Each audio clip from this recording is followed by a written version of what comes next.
नमस्कार, आपकी जन अदालत न्यूज़ से मैं हूं राजा भैया पाल और मैं इस समय सेजवानी धाम इंदौर में हूं, जहां पर हमारे साथ सेजवानी धाम से परम पूज्य परमालय जी के सानिध्य में परम पूज्य शूनी जी हमारे साथ जुड़ेंगे। इनसे बात करेंगे कि सेजवानी धाम किस तरीके से संपूर्ण देश के लिए लाभकारी सिद्ध हो रहा है।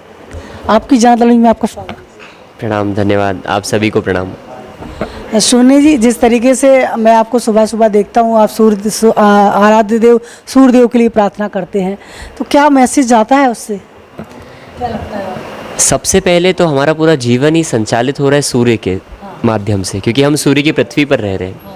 इसीलिए इस जो ये परिवार है, इसका नाम भी है सन टू ह्यूमन फाउंडेशन।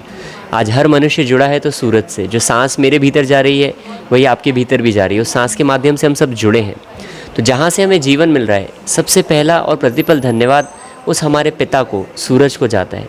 तो इसीलिए सबसे पहले हम शुरुआत जो दिन की करते हैं वो सूरज नारायण प्रभु की प्रार्थना से, जिसमें ना कोई धर्म का संबंध है कि कोई पर्टिकुलर संस्था से कोई बिलोंग करता हो तो वो कर सके, या कोई पर्टिकुलर अलग अलग रिलीजन से बिलोंग करता हो। नहीं, ये तो मनुष्य मात्र के लिए है कि हर कोई सूरज से जुड़ा है श्वास के माध्यम से। मनुष्य मात्र और जितने भी जीवित प्राणी इस पृथ्वी पर हैं, तो सबसे पहली आराधना उनके लिए होती है। आज की युवा पीढ़ी जिस दौर से गुजर रही है, कहीं ना कहीं एक भटकाव सा है उनके अंदर, चंचल मन है, तमाम प्रकार की समस्याओं से घिरे हुए हैं, और जो उनका आहार है वो निश्चित रूप से उनको पतन की ओर ले आ रहा है। तो हम उनके ब्रेन को कैसे स्ट्रॉन्ग कर पाएंगे और किस तरीके से उनको अपना दैनिक जीवन जीना की आवश्यकता है इस समय? जैसा मैं अपने अनुभव से समझता हूँ, मैं भी जब शुरुआत में यहाँ आया था तो पहले तो एक क्यूरियोसिटी थी कि यहाँ पर परमालय जी का उद्देश्य क्या है, ये करवाते क्या है, क्या यहाँ वज़न कम करवाया जा रहा है, कि यहाँ भोजन के बारे में कुछ बातचीत हो रही है, तो क्या ये वज़न से रिलेटेड है, क्या हेल्थ से रिलेटेड है। क्योंकि एक यंग एज में जब आप रहते हैं तो बहुत कुछ अंदर क्यूरियोसिटी होती है कि जीवन को बहुत नए नए आयामों में हम खोजना चाहते हैं। पर जब यहाँ आए और परमालय जी ने बताया कि जीवन में आप कहीं पर भी अगर आगे बढ़ना चाहते किसी भी फील्ड में, तो आपको बेसिक नॉलेज सबसे पहले इस शरीर के बारे में चाहिए, क्योंकि ये शरीर माध्यम बनता है जिससे हमें आगे बढ़ना है। अब आप माइक का उपयोग कर रहे हैं, अब आपको इस माइक के बारे में नहीं पता हो, हम ये माइक हटा दें तो वहाँ आवाज़ जाना बंद हो जाएगी। तो बेसिक नॉलेज हम सबसे पहले हमारे इंफ्रास्ट्रक्चर का लेते हैं। हमारे जीवन का भी सबसे पहले बेसिक फाउंडेशन है शरीर। अब इसी शरीर से पढ़ाई करना है, इसी शरीर में हम प्रयास कर रहे हैं कि किसी भोजन से हमें बहुत अच्छा लगेगा, कहीं घूम कर जाएंगे, फ्रेंड्स के साथ पार्टी करेंगे तो अच्छा लगेगा। पैदा तो सब चीज़ इस शरीर में होगी, पर वो होगी कैसे, उसके मीडियम हम 99% लोग जो बाहर हम देखते हैं जिन्हें, उनके साथ डिज़ाइन करते हैं। बल्कि वो 99% तो 7 अरब लोग जो इस पृथ्वी पर है उसका बहुत छोटा सा अंश है। क्योंकि इस पृथ्वी पर जो जीवन है, जो प्रकृति के नियम से चल रहा है, वो मनुष्यों से कई गुना ज़्यादा संख्या में है। तो उन प्रकृति के नियमों को अगर हम समझें तो हमें पता चलेगा कि भीतर शक्तियों को जगाना बहुत सरल है। और एक बार अगर हमें बेहतर टेक्निक मिलती है, क्योंकि परमालय जी का बेसिक कॉन्सेप्ट क्या है कि जो आप कर रहे हैं, अगर कोई भी आपसे कहता है कि ये मत करो, ये गलत है, ये सही है, तो सही गलत तो आज हर व्यक्ति को पता है, आप भी समझते हैं। पर किसी व्यक्ति को बेहतर लकीर नहीं मिल पाती। परमालय जी ने यहाँ बेहतर लकीर, वैसा आभामंडल निर्मित किया है, वैसी जीवन शैली दी है कि हर व्यक्ति को अपने जीवन में आज जहाँ खड़ा है उससे कई गुना बेहतर चीज़ें मिलती है। तो वो ऑटोमेटिकली सोचता है, उसके पास कंपैरिजन होता है, चॉइस होता है कि जो मैं भोजन कर रहा था उससे बेहतर मुझे मिल रहा है क्या, उससे बेहतर रस मुझे पैदा हो रहा है क्या, जो मैं बाहर पार्टी करता था उससे ज़्यादा बेहतर आज मेरी जीवन शैली में मुझे मस्ती आती है क्या। तो उसके पास कंपैरिजन होता है। तो हर व्यक्ति के पास इतना विवेक है कि वो खुद चुन सकता है अपने जीवन के लिए। तो यहाँ पर आज के जो युवा हैं, जो चाहते हैं जीवन बहुत लग्जरी से भरा हो, बहुत मस्ती और प्रफुल्लता और उल्लास से भरा हो, परमालय जी ने इतनी साइंटिफिक टेक्निक दी है जो आज शायद पृथ्वी पर जितना मैं जानता हूँ उतना कोई व्यक्ति उतने सरल तरीके से कोई टेक्निक नहीं परोस रहा, और इतनी सरल लैंग्वेज में कि आप हंसते खेलते मस्ती के साथ अपने को विकसित कर सकते हैं। बाहर का जीवन जनक जैसा और भीतर का बुद्ध जैसा शांत। आज हम सोच ही नहीं पाते कि सिर्फ जीवित रहने के लिए भोजन नहीं है, हम भोजन के लिए हो गए आज तो, कि भाई खाना और घूमना, इसके अलावा जीवन का हमें कोई दूसरा आयाम नहीं मिलता। सोचिए आज हमने सोच को कितना संकीर्ण कर दिया। हम बाहर देखें, कोई व्यक्ति थोड़ा संपन्न होता है तो उसके बाद वो थोड़ा आगे का सोचने लगता है। यूएस में जाकर हम देखते हैं, वहाँ इलॉन मस्क की बात करें तो वो सोच रहा है मंगल पे कैसे व्यक्ति का जीवन बस सके, वहाँ कैसे व्यक्ति पहुँच सके। उसके बाद सोचने का दायरा थोड़ा बड़ा हुआ। हम लोग सिर्फ ये सोच पाते हैं कि कल कौन सी ठेले पे जाके चाट पापड़ी खानी है, परसों कौन से होटल में जाना है, क्योंकि कहीं ना कहीं हमारी समझ हम उतनी परिपक्व नहीं कर रहे। तो हम सबसे पहला तल होता है भोजन का, जहाँ पर हम रुक रहे हैं। पर इसी भारत में सबसे ज़्यादा महत्व उस पहले तल को दिया था, उस भोजन को प्रार्थनापूर्ण बनाया था, क्योंकि भोजन ब्रह्म बनता है हमारे भीतर जाकर। तो उसी भोजन को हम ही ऐसी सभ्यता है जो प्रार्थना करके भोजन ग्रहण करती है। तो आज वो वापस जीवित करा जा रहा है कि उस भोजन को प्रार्थनापूर्ण तरीके से हम ग्रहण कर सकें, और इतना प्रार्थना से जब ग्रहण करेंगे तो भीतर जाकर वो ज्ञान विकसित करेगा, और ज्ञान के साथ समृद्धि आएगी। उस समृद्धि से फिर आप बेहतर भोजन की व्यवस्था तो कर ही सकते हैं, तो आपको एक्सपेंसिव तो होगा ही नहीं।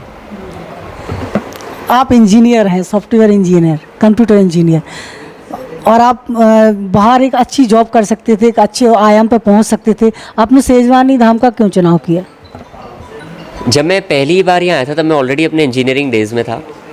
तब यहाँ पर आने के बाद मुझे पता चला, कुछ प्रश्न भीतर उठे कि मैं इंजीनियरिंग कर किस ले रहा हूँ, मैं थोड़ा और गहराई में जाऊँ। क्या मैं पैसा अर्जित करना चाहता हूँ? क्या मैं देश को कुछ देना चाहता हूँ? क्या मैं इस पृथ्वी में कुछ अच्छा करना चाहता हूँ? बहुत से प्रश्न उठे। उन प्रश्नों का मैंने पूज्य परमानंद जी के समक्ष रखे भी, और उन्होंने मुझे कोई लिखे पढ़े उत्तर नहीं दिए। उन्होंने कहा कि तुम खुद खोजो और एनालिसिस करो, क्योंकि आपके पास भी ये मशीन है इस शरीर में जिसको मन कहते हैं। आज हर युवा इतना संपन्न है कि उसे ना भोजन की व्यवस्था जुटाने में बहुत अधिक समय देना पड़ता है, जो पहले के ज़माने में बहुत मुश्किल से व्यवस्था होती थी। आज से 50-60 साल पहले भी देखें तो ट्रैवलिंग भी बहुत डिफ़िकल्ट होता था, तो व्यक्ति को पैसा जुटाने में भी बहुत समय देना पड़ता था। आज ग्लोबलाइजेशन और विज्ञान की उन्नति के साथ बहुत सारे साधन हमें आसानी से उपलब्ध हैं। जब इन सब चीज़ों पर मैंने गौर किया तब मैंने देखा कि हाँ, एजुकेट मैं हो भी रहा हूँ, पर एक पक्ष में एजुकेट हो रहा हूँ, क्योंकि एजुकेशन होनी चाहिए पूरे जीवन की समग्रता से। जहाँ मेरा एक पहलू छूटा जा रहा है, अब मैं भोजन की थाल में बैठा हूँ और मैं सिर्फ सब्जी खा रहा हूँ, तो थोड़ी देर बाद रोटी की ललक लगेगी, छाछ की ललक लगेगी, कुछ लिक्विड भी चाहिए। जीवन का आयाम देख रहे हैं, कितना ही पैसा कमा ले। जब थोड़ा सा आसपास के मित्रों को देखा, अपने सीनियर्स को देखा कि उस पैसा कमाने के लिए वो 18-18 घंटे काम कर रहे हैं, 17-17 घंटे काम कर रहे हैं। उस पैसे के बाद उस पैसे का उपयोग करने का तो उनके पास कोई डायमेंशन ही नहीं है। इसका उपयोग कहाँ करना? तो उनकी लाइफस्टाइल में वो पैसा उनको अल्कोहल की तरफ ले जा रहा है, या फिर लेट नाइट पार्टीज़ की तरफ ले जा रहा है, जो एट दी एंड उन्हें हॉस्पिटल्स का रास्ता दिखा रहा है। जब इतने सब डायमेंशंस हुए तो मैंने सोचा कि हाँ, इंजीनियरिंग मेरा एक पेशा हो सकता है, इंजीनियरिंग का मैं उपयोग कर सकता हूँ। पर उपयोग करना किसको, वो सीखना भी तो मुझे पड़ेगा। तो जब इतने प्रश्न उठे तब सबसे पहली चीज़ हुई कि नहीं, इस ब्रेन का समग्रता से उपयोग करना अगर मैं अभी मौका मिल रहा है, क्योंकि मैं सौभाग्यशाली समझता हूँ। आज से 13 साल पहले जब पूज्य परमानंद जी का सानिध्य प्राप्त हुआ, तो उतनी कम एज में कोई ऐसा व्यक्ति मिला जिसने अपने जीवन में इतने ज़्यादा एक्सपेरिमेंट्स करे, जो शायद आज मुश्किल से आप कोई ऐसे व्यक्ति को पृथ्वी पर देखोगे जिसने अपने ऊपर एक्सपेरिमेंट्स करे। उतने एक्सपेरिमेंट्स के बाद रिजल्ट्स लिए, और उन रिजल्ट्स को इतनी इजी लैंग्वेज में हमारे पास परोस रहे हैं, इतनी इजी टेक्निक्स में फॉर्मुलेट करके हमें परोस रहे हैं कि आज हर व्यक्ति वो कर सकता है। तो इंजीनियरिंग करने के बाद जो आज मैं कर रहा हूँ, शायद बड़ी इंजीनियरिंग कर रहा हूँ, कि उस इंजीनियरिंग से बाहर साधन भी जुट सके किसी के, और भीतर जीवन में उस साधन का सदुपयोग करना भी सीख सके वो व्यक्ति। तो वो मैं भी सीख रहा हूँ, और शायद मेरे आसपास भी ये चाह रहा हूँ कि कोई मुझसे मिले तो उसे कुछ मेरे जीवन के आचरण से अगर दिख सके कि अपना जीवन भी, भले जिस भी फील्ड में हम हो, चाहे इंजीनियरिंग ही नहीं, हर फील्ड में हम साधन का उपयोग करना सीख सकें। आखिरी सवाल करना चाहेंगे, सन टू ह्यूमन फाउंडेशन की तरफ से आपका क्या संदेश है? सिर्फ एक कि बहुत सौभाग्यशाली है कि इतनी सुंदर मशीन मिली है और इतना सुंदर साइंस है इसका। शायद हमारे बहुत सारे प्री नोशंस होते हैं, पहले की धारणाएं, पूर्व धारणाएं होती है कि इस जीवन को समझना या बहुत आध्यात्म हो जाता है, कि जीवन को छोड़ना पड़ता है, कि बहुत अलग लाइफस्टाइल हो जाती है। ऐसा बिल्कुल नहीं है। पहली बार समझा कि अगर श्री कृष्ण हुए इस पृथ्वी पर, बुद्ध हुए, ये सब राजाओं के घर के लोग थे, सब संपन्न थे, क्या कमी थी इनके पास, पर उससे कुछ बेहतर मिला होगा इनको, तभी इन्होंने एक कदम बढ़ाया। पर आज इतने साल का गैप हो गया, 2500 साल बुद्ध को हो गए, 5000 साल श्री कृष्ण को हो गए, 10,000 साल राम को हो गए, उतना गैप हो गया, तो हम उनके जीवन से कनेक्ट नहीं कर पाते, बस थोड़ी थोड़ी सरसरी नज़रें मारते हैं कि चलो ये जीवन का ऐसा हो गया, ये बताना चाहते हैं। नहीं, उन्होंने बताया जीवन इतना सुंदर तरीके से जी सकते हैं, और आज तो साइंस भी इतना डेवलप हो गया पिछले 300-400 साल में। तो हम सब यहाँ पर जो परमाली जी से मिलने के बाद, उनका भी एक ही मोटिव है कि हर व्यक्ति अपने जीवन को, इस ब्रेन को जो उसे कीमती मिला है, इसको ऑपरेट करना सीख ले। अगर इसको ऑपरेट करना सीखता है तो लाइफ लग्जूरियस हो जाती है। इतनी मस्ती, इतना आनंद शायद जिसकी हम कल्पना भी नहीं कर सकते, वो हमारे जीवन में प्रतिफलित होने लगा। परमाली जी का भी यही मैसेज है कि आप हमारे फॉलोअर नहीं बनो, आप प्रैक्टिकल करो, इस्तेमाल करो, फिर विश्वास करो। हम भी यहाँ प्रैक्टिकल करें, और आप में से भी कोई मित्र इन्हें प्रमोट नहीं करे कि आप संडे में ज्वाइन कर लो, इसका हिस्सा बन जाओ। जब हम ही इसका हिस्सा नहीं तो आप कैसे बनेंगे। हम सब एक बड़े परिवार का हिस्सा है जो सूरज से जुड़ा है। सिर्फ हम थोड़े से प्रकृति के, सूरज के नियमों को समझ लें ताकि अपने जीवन को इतने उल्लास के साथ जी सके, ताकि कम से कम जीवन में मेडिसिन का उपयोग ना हो, कम से कम हमारे जीवन में तनाव और बेचैनी ना हो। हमारा जीवन एक आम जीवन जो अभी हम जी रहे हैं उससे कई गुना खास हो सकता है। उसके लिए कदम भी बढ़ाने में बहुत ज़्यादा प्रयास नहीं करना पड़ता, सिर्फ मामूली से 2-3% चेंज करना। आप सोचिए, घर में वही मसाले रखे रहते हैं, अगर आज मेरी मदर वो खाना बनाएंगी तो बहुत टेस्टी होगा, लेकिन आप और हम बनाएंगे तो शायद घर का कोई मित्र नहीं खाएगा। थोड़े से कॉम्बिनेशन का अंतर हुआ। हमारे जीवन में भी इतने से कॉम्बिनेशन का अंतर है। जो आज हम बाहर की लाइफस्टाइल देखकर जी रहे हैं, शायद 2-3% भी उसमें चेंज करेंगे तो कई गुना बेहतर लाइफस्टाइल हम सब जी सकते हैं। तो हमारा तो यही प्रयास है कि हम सबका जीवन भी सुंदर हो और जितने भी पृथ्वी पर मित्र हैं उन सबका जीवन भी बहुत सुंदर हो। तो आपकी जन अदालत न्यूज़ के आज के खास एक्सक्लूसिव इंटरव्यू हमारे साथ सोनी जी सेजवानी धाम से हमारे साथ जुड़े हुए थे। सन2 फाउंडेशन की तरफ से उन्होंने मैसेज दिया, संदेश दिया कि किस तरीके से हम एक अच्छा आहार लेकर के अपना जीवन बदल सकते हैं और बेहतर लाइफ जी सकते हैं। फिर किसी बड़ी शख्सियत के साथ आपकी जन अदालत न्यूज़ पर हाजिर होंगे। तब तक के लिए नमस्कार, धन्यवाद। रंग है तो जीवन है।